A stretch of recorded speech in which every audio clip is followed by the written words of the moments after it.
This landlord has asked, should I sell my property now or should I wait for a better price later down the line?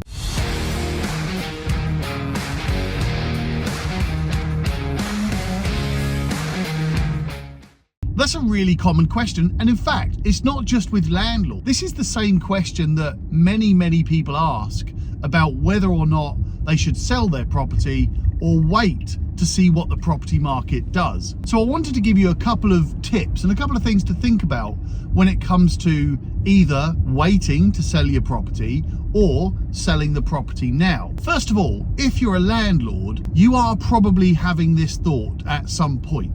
Maybe your mortgage rate's gone up and the mortgage payments are no longer making you any profit or even not as much profit as they were before.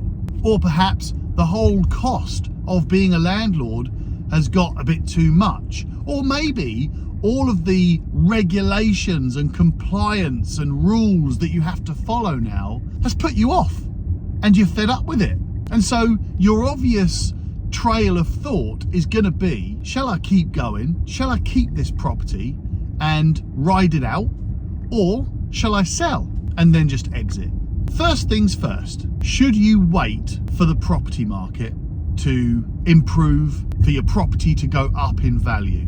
That never works, I can tell you that. Because yes, you can see when property market prices go up and they go down, you can see that. But generally speaking, there's a subconscious feeling among people that are perhaps in property but maybe not hugely invested and experienced and have advisors around them, where you feel like prices are all of a sudden gonna go up or all of a sudden gonna drop, which is not the case. Generally, if prices are gonna go up, they're gonna go up by 0.25% per month for 6 months, 10 months, 12 months, whatever it is. So while you're thinking, shall I wait for property prices to go up so I can get more money for my property, you'd not really see any significant difference month by month, and you wouldn't really know when is the time to sell, because you could say,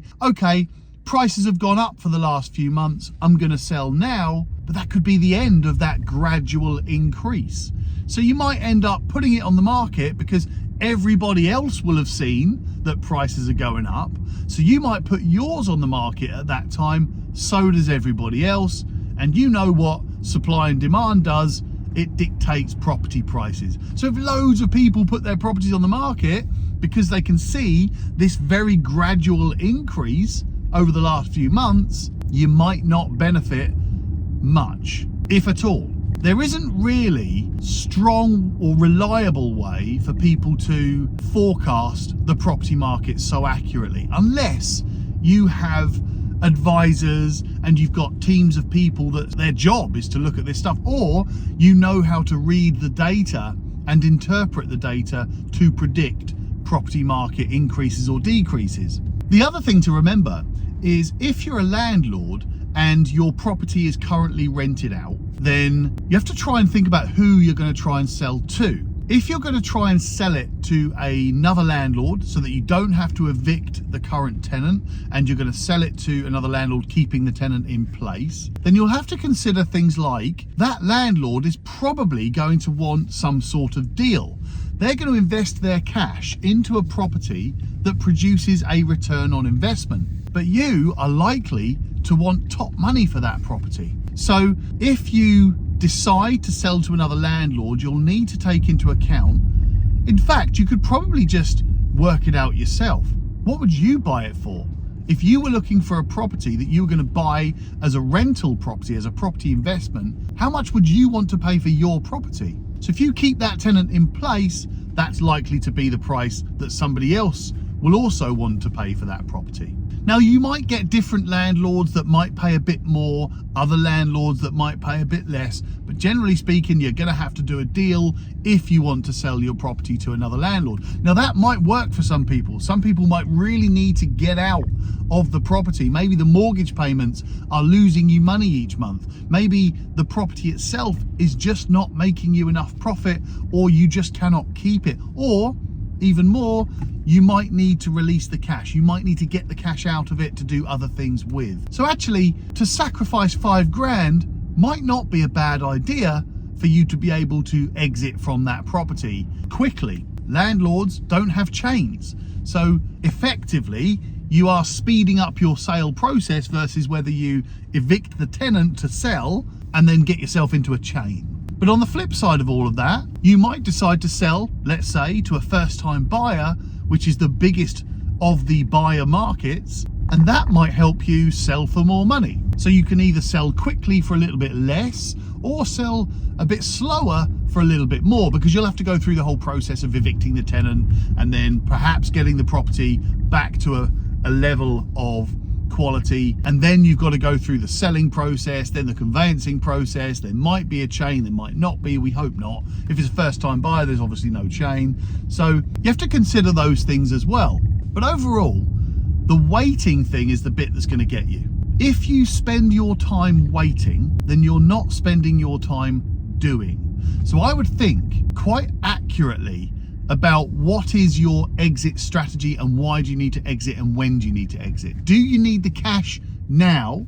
Do you need to exit from this property now? Or are you okay just to sit and wait for a bit?